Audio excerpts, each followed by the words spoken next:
is Michael Stone. I'm the new executive chef at Evie's Restaurant, right here in Gibraltar, behind Casemates at the entrance to the Landport Tunnel. As you can tell, I'm an American, and GBC has asked me to come on board and do a series of American food. So today we're going to start off with an apple tart. I'm gonna kind of change out of my sheriff outfit, if I can pass this off to a lovely lady. It's a little warm in here today. We're gonna start off with some flour. We've got some cinnamon, sugar, and some jelly. Obviously apples for an apple tart. I've got my dough resting in the refrigerator, and I'm gonna start off with a sauce. So I'm going to add the sugar to the pan first, and it's gonna turn into a caramel. We're gonna let it go to an amber color. Don't wanna let it get too dark. As it starts to turn into an amber color, we're going to add the cream. And then just let it cook slowly, and the sugar will melt into the cream and by itself become a sauce. After it starts to cool down, I'll add some cinnamon, and that'll give it a flavor. So we'll end up with a cinnamon caramel sauce. Basically, we're just gonna stir our sugar and let it go on its own. Now at the same time, while your sugar's cooking, we can get some water going. We're going to make little apple balls as a garnish. We want to do equal parts of sugar and water. That's going to become what we call simple syrup. That needs to cook for about 5 minutes. This is a large pan, so I'm going to use about 2 cups of water and then add 2 cups of sugar, so it's equal parts. Now, if you've got good nose senses, you keep them on your sugar on the side to make sure that doesn't burn, because that will happen very quickly. Right, so we've got our pan of water over here. Give it a stir. Can you see that starting to melt? I'm going to continue to stir. And as it turns into a caramel, when it starts to hit that amber, we're going to add our cream. So I'm going to get my cream ready so I can add it right away. Again, it's equal parts, sugar to cream. In this case, 1 cup to 1 cup. Or a little less. Okay. Let's get our pan of water onto the boil.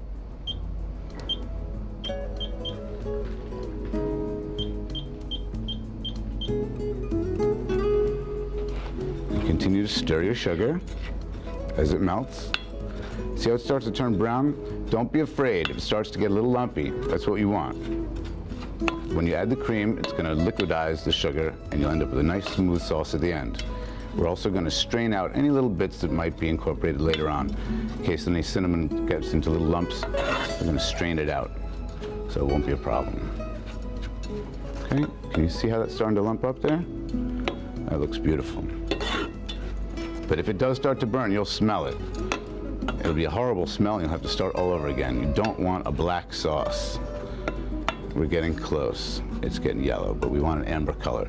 So now at the same time, I'm going to pull some puff pastry out of the fridge, which was the dough we're going to use for our tarts. Now, puff pastry is very flexible, easy to use dough.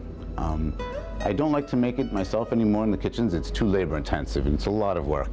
So you can buy it in your local supermarket, whatever your local store is. Can you see this? Starting to turn into a caramel. Can you smell that at home? Mmm. Okay, we're almost there. You know what? I'm gonna pull my dough out really quickly.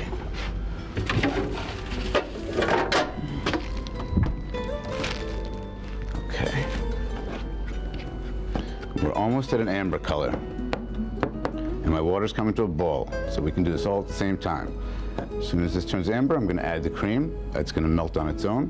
Then I'm gonna use the same measuring cup to add 2 cups of sugar to my 2 cups of water to make the simple syrup.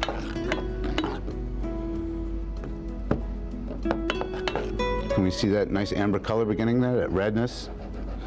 Can we get all that? Okay, in with the cream.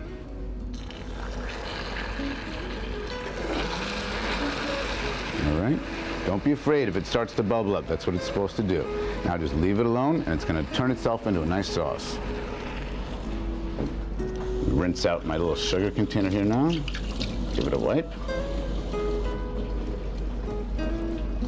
We're going to add 2 cups of sugar, as I said, to the water. Equal parts sugar to water, make a simple syrup.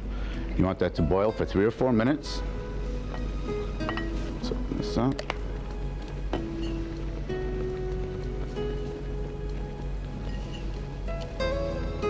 Sugar. Okay. Look at that sauce bubbling. Can we see that on camera? Should I tilt it up for you? At this point, you can just take it off and let it sit. As soon as it stops bubbling, we're gonna add a little bit of cinnamon, and like I said, strain it out. So now we can leave it alone and go to our dough. Puff pastry, available in your local supermarket. Very easy to work with it. It will rise in low temperatures and high temperatures. I tend to like to cook my dough on a high temperature, get it to rise, and then I finish cooking it on a lower temperature. So it basically does get cooked twice. Okay, we're gonna sprinkle a little flour on the table, on your work surface. Don't use too much flour. If you end up putting too much flour on your work surface, you'll have globs of flour on your dough. You don't want globs of flour on your dough. That will stop it from rising evenly, okay? This is actually a very large piece of dough, so I'm gonna cut it down. Same time, simple syrup is boiling nicely. We're gonna let that go for 4 to 5 minutes. I do have a cutting board over here. This is a very slippery surface, so I'm going to wet a towel and put a towel down underneath my cutting board. That will prevent the cutting board from sliding around. Excellent. Just to give me a smaller piece to work with. Okay, perfect. Okay, a little bit of flour. Let's sprinkle a bit more on top. We're going to need a rolling pin. Get a little bit of flour on your rolling pin too, so that it doesn't stick to your dough. And just start evenly rolling back and forth. If your dough is too chilled and it's very hard to work with, just let it thaw out a little bit. It's not a problem. All right, now what you need to do is, as you roll puff pastry out, since the way it's been made is what's called a book fold, you need to unfold it. So we're gonna do half turns as we roll. So go towards you and away from you, then do a half turn. This is also make sure that it's not sticking to your work surface. If it does stick to your work surface, just add a little bit more flour and you'll be fine. See, I guess I need to use an English term here. Let's roll it out to the thickness of 2 pound coins. How's that? Does that work? Just keep turning. Now, like I said, I usually go 4 or 5 minutes on the simple syrup, but I can tell from the size of the bubbles that this is done. So we're gonna take this off. I'm gonna put my sauce back on a low flame to let it incorporate with the cream. It's coming right up. That is done and spitting. The sauce is finished. So while I let the dough rest for a moment, I'm going to add the cinnamon. Let's see if we can find a spoon. You don't need a lot of cinnamon unless you're a cinnamon lover. Just a tiny dab will do you. Literally a tiny shake. That's more than enough. Unless you really love cinnamon, okay? Now we're gonna take the sauce and we're gonna strain it into a little squeeze bottle. We've got a tea strainer here and a metal jug. I'm gonna go right into there. Just get out any of those little cinnamon lumps that may have occurred. Can you see that going through?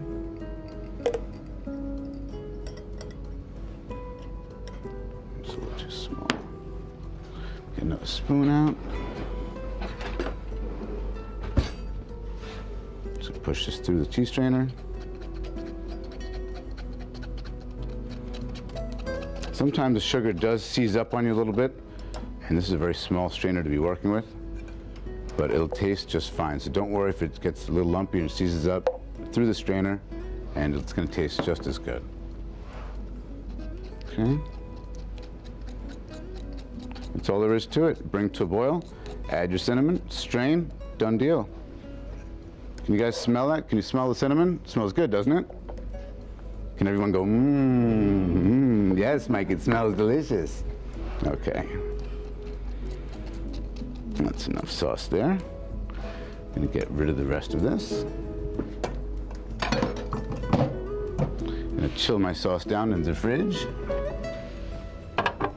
and move right on. Okay. Now, at Evie's restaurant, I needed a cutter. I wasn't sure what I should use, what shape I wanted to go into. Wherever I go, I end up making some sort of tart and putting it on the menu. You can really work with this in any shape you like. You like triangles? Cut triangles. You like squares? Cut squares. Somebody was eating Chinese food, obviously, the day before, because there were Chinese food containers at the restaurant. So what I did was I took one of the lids, from a Chinese food container, and I placed it right on top. Cut around the lid, and it simply became my stencil. Okay. Gonna get a little baking tray. Today we're using a parchment paper to bake on so that it doesn't stick to the tray. In the restaurant professionally, I use what's called a Silipat. It's a high temperature baking mat. In fact, I think I brought one with me. I did. These I believe they're made of silicone, density rubber mats. They're great for cooking on. I haven't been able to see them here yet, but parchment paper is going to work fine. Basically, you need something to stop it from sticking to whatever pan you're going to cook with. All right, so now we're going to lift our stencil, peel back your dough. Now you've got a nice round tart shape. Okay, let's see how many we can get out of this one piece of dough. 2 looks fine from here. Okay, go around again. Save your dough scraps for another day. You can always re-roll them. You'll still be able to get a lot of height out of re-rolled dough. So don't be concerned that you're wasting, because you won't be. All right? So save this for another day. Chinese food container. It looks like it'll work perfectly. I'll even have a lid for later. Let's go with another round. Flour again on your work surface, not a lot. Remember, you don't want lumps of flour in your dough. A little bit of flour on your rolling pin. We're going to bring it down to the thickness of 2 2-pound coins. Half turns to make sure it doesn't stick.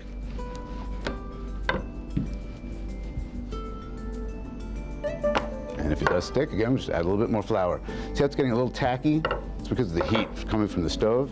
It's not a problem. I'm just going to go with a little bit more flour. Okay? Get rid of the rolling pin. I'm going to cut another 2.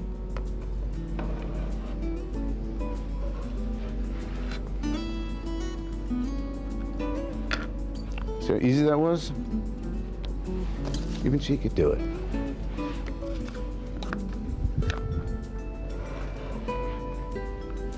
If you're not comfortable using a large, what we call a French knife, by all means, use whatever your favorite knife is.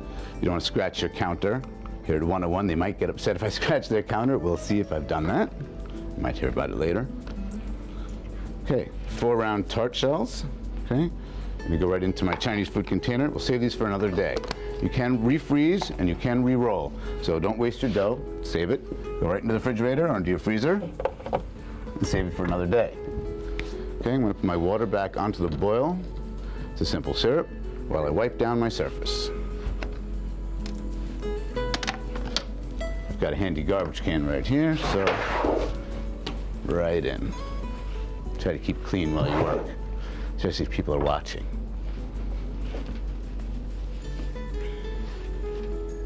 Okay. Now, today we're going to use Granny Smith apples because they are very tart, and I find that using a tart apple seems to counteract the sweetness. They've got a lot of sugar going on. There's going to be a caramel sauce.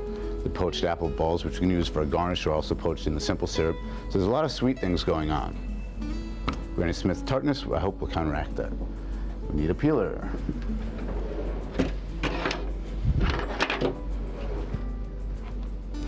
Whatever peeler you like to use, obviously just peel away. You can use a knife. I don't like to use knives personally. I feel there's a lot of waste whenever I use a knife to peel something with. This is a professional peeler. We like to use these in restaurants because they're fast and safe. Okay, let's peel the apple down. Rid of our scraps. I'm going to use a melon baller. Professionally in the kitchens, they are known as a Parisian scoop. I don't know if the French actually invented them, but it's a little baller. Take some balls out. Can you see that? Very simple. And when you cut into the apple, you're always going to have one flat edge, which is fine, because when we're done, it'll sit and it won't roll around on the plate. Okay? Let's do 5 or 6 of these small apple balls. You can go right into your pan if you like. Don't splash yourself. See how many countries we can plug, because now I'm ending up with a Swiss apple. Excellent.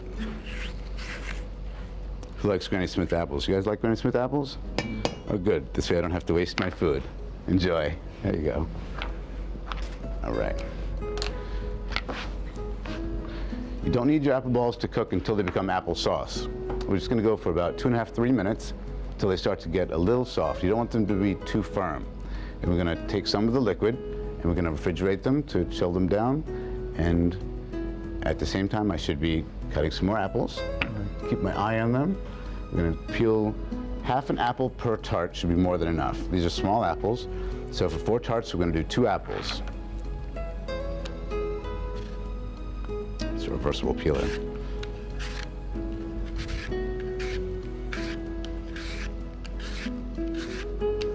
Now, you can cut your apples by hand. Professionally, there are all different types of tools that have been brought about to help us slice and dice and cut. Almost every country now has their own, what they call a mandolin. There's a Chinese mandolin which turns to spiral, and you get this long, shredded-looking spiral thing. There's a French mandolin, which is a large metal one. That's actually the most expensive of the mandolins. There's small plastic ones. There's an American one. There's all kinds of mandolins. So I'm going to show you how to use a French mandolin, and then I'm going to show you the inexpensive one that we use in America, okay? That's been about 3 minutes. If you're not going to use the apple balls the same day, you need to add a little lemon juice to the liquid and store them in the liquid. Adding lemon juice to water or to a simple syrup is called making acidulated water. That little bit of acid will stop your apples from turning brown. It's the same as keeping potatoes in water, but these apple balls will tend to turn brown on you. So if you're not going to use them right away, we'll squeeze a lemon juice.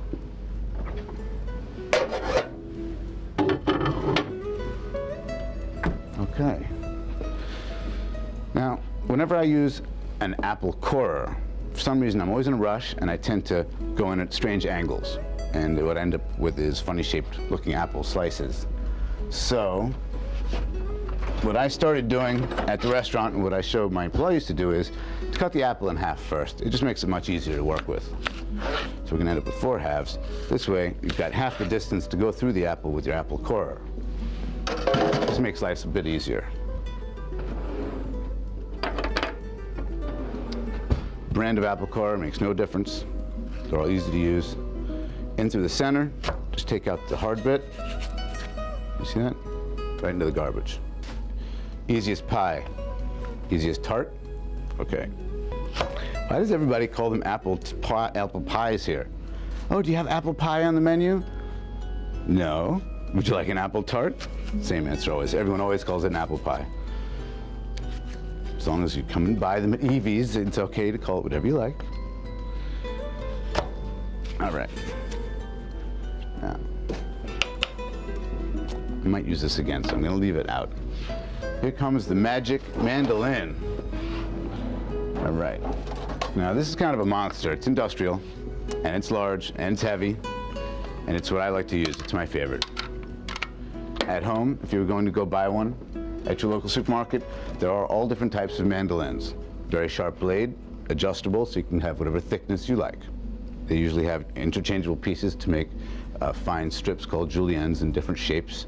This is a domestic one, so if you were going to buy one at home, this is what you'd look for in the store. It's called a mandolin. It's plastic, durable, you can put it in your dishwasher.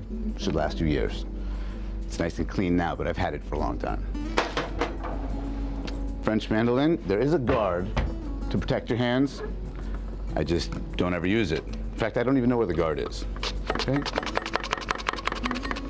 Down to a very thin piece. I've got nice, perfect round apple slices. See the apple slices? Got enough apple? You're not eating your apple. It's turning brown. You need a piece of lemon. You can eat it? Okay. So, in the restaurant, professionally, we need to get a lot of these apple slices done fast. I'll use a mandolin. And if you're going to buy a mandolin, when you first start using it, you should use the hand guard. Do as I say, not as I do. I still have all my fingers, all my palms. But you know what? Why don't we go ahead and peel one more apple without using the mandolin, so for you people at home who don't have mandolins can see how to slice one. As long as you slice your apples very thin, they'll cook in the oven. It doesn't really matter what shape. You could even cook it ahead. If you had applesauce left from another dish, a nice fruit compote, if you have a favorite fruit that you like to use or you like to eat, once you have some puff pastry in the house, you can put any fruit on it you want. It really doesn't make a difference. Apple tarts are what I use at the restaurant, so that's what we're going to use today. Okay? Now, I'm not going to cut this in half. At its midsection, I'm going to make slices for the apple. Okay? You need to take the core piece out. There's going to be a hard bit there with seeds. You don't want that in there. Just cut nice and thin. Can you guys see that? Is my apple stuff in the way? Just nice thin slices with your knife, and that will be just fine for making a tart. Okay? You can fan them out, make them nice and pretty. I personally like to use these whole apple slices. Okay, now I'm going to fan these around. What's important when you're making an apple tart or any tart with puff pastry is to make sure you leave at least 1/8 of an inch perimeter. You want it to rise around the edge of your fruit. So I'm going to start layering them and make sure that I leave some space. Like I said, about half an apple per tart should do it. Just fan them around, make it nice and pretty. Did I just use the word pretty? Oh my goodness. Cowboys don't say pretty. All right. Fanning. How's that look? Does that look nice? You guys getting hungry? Yes, I want a slice. You have a slice, thanks? Here's a whole piece for you, buddy. There you go, enjoy. Hey, you see he's eating his apple. Good. Nice and tart. The Granny Smith tartness. All right. Now, you need to get your apple tarts going on a very high temperature. Gas mark 5, I would say approximately 450 degrees Fahrenheit. You need to convert that into Celsius for you guys here. You're gonna get that into a very hot oven. And what we do is we're gonna cook it twice. We're gonna let it cook until it rises. It's gonna be about 8 to 10 minutes on a high temperature. Then we're gonna bring them out and we're gonna lower the temperature to finish the dough cooking. You don't want the dough to stay in the oven at a very high temperature because it will burn, okay? Okay, after about 8 to 10 minutes, you need to take your apple tarts out. Wow, look. Oh my goodness. Now we're going to brush them with a little bit of that simple syrup to give a nice shiny glow to them. Any type of pastry brush will do, acrylic, it really doesn't matter what it's made of. I tend to like to use pastry brushes that are made of black hairs in the restaurant because when people find these little bristles, they think they're a different kind of hair. So I'm just gonna get a little bit of syrup here. I'm gonna make it nice and glossy. All right. Little brushing action.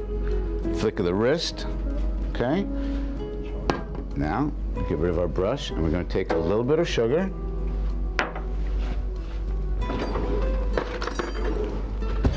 You don't want to go too heavy on the sugar. Just a light sprinkling is more than enough, okay? On each of the tarts. Because a simple syrup, remember, is 50% sugar, 50% water. So that's going to be pretty sweet on its own. And we're going to go back into the oven on a lower temperature. Let's go down to about 200 degrees Celsius. At this point, we just want to finish cooking the dough. We've gotten the puff pastry to rise. We've got our apple balls ready. The sauce is ready. And I've got some ice cream, which I've pre-purchased because I'm not going to make ice cream right now. Okay? So let's start plating. I've got my sauce. We've got some fresh mint leaves. I tend to like to keep mint leaves stored in cold water. Can you see the cold water mint leaves? See how nice and vibrant and green they stay in cold water? If you're having guests over and you want to keep your mint looking nice, cold water is the way to do it. Okay, little poached apple balls. I've selected a nice wide square plate here. Now what I'm gonna do is, I'm gonna do 2 versions.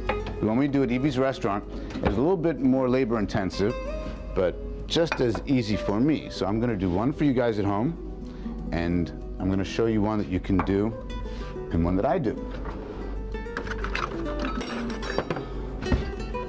Take a little bit of the sauce. I like to put a little bit in the center where the tart goes, so the tart doesn't slide around on the plate. That way I can move around the restaurant and not worry about the tart flying away. Okay? And then just for a little bit of garnish, just get a little sauce going around. little abstractness going. You can put it in a squeeze bottle if you like. Make little lines and circles. And who's your favorite artist? You know, copy someone. Doesn't matter. Okay. Just nice squiggly lines. And we're going to pull our apple tarts out. They should be ready now. Look how nice and golden brown they are now. Very hot. I'm going to go onto the stove. Okay, so now I'm going to get a spatula.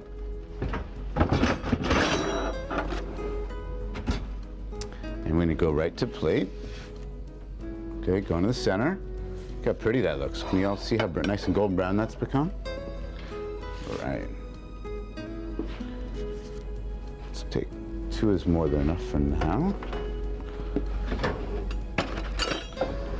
Now, you can decorate this any way you like to at home. You really don't need to follow my guidelines here. This is how I like to serve them at the restaurant.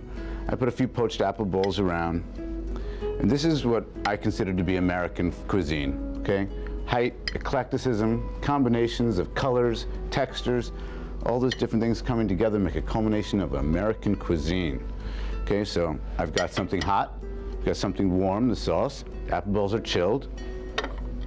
And now we're going to hit the ice cream.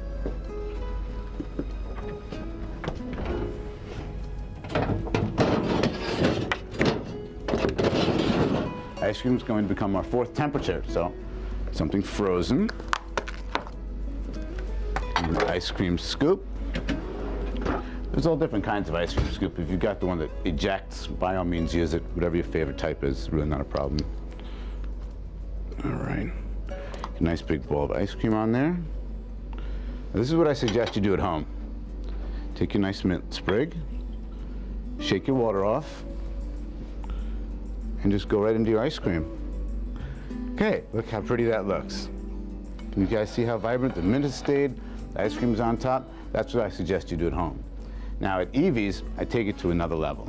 I do like to get a lot of height and eclecticism out of my food at the restaurant. So what I do in the restaurant is, I'll go with a scoop of ice cream, right on the center there. Now I keep apple crisps at Evie's always in a dry, warm place, okay? Don't want them to get too soggy. I'm gonna take a little bit of icing sugar, just to make them look pretty, on both sides, and press it into the ice cream, like that. Look how pretty that looks. Again, another vibrant, nice green mint leaf. And that, my friends, is Evie's apple tart, and a simple one you can do at home. Both beautiful and delicious. Now, what better to enjoy a nice apple tart than a dessert wine paired by Alfred, who's going to join me today from Stanietto Wine. Hi, Alfred. How do you do? Good evening, Mike. Nice to see you. We've got some wine chilling here. If you're going to tell us a little bit about this while I get some glasses. All I can say, Mike, this is a beautiful dessert wine. Obviously, the name of the wine won't be associated. Most people won't know about it. It's called Tokaj. Tokaj Azur. It is produced by Tokash Oremus from Hungary. Did I mention I was American? Yeah, but we have a dessert, Tokash. a beautiful dessert, deserve a lovely dessert wine, okay? Now, if I can explain a few points on this wine. It is graded by Putoños. Now, if I can clarify this, because obviously this word locally might not go down very well. All I can say, Putoños are baskets, 25 kilo capacity, which The size of the basket. the size of the basket, Putoños. precisely. Right. I've heard So that. each basket will have a capacity of 25 kilos, okay?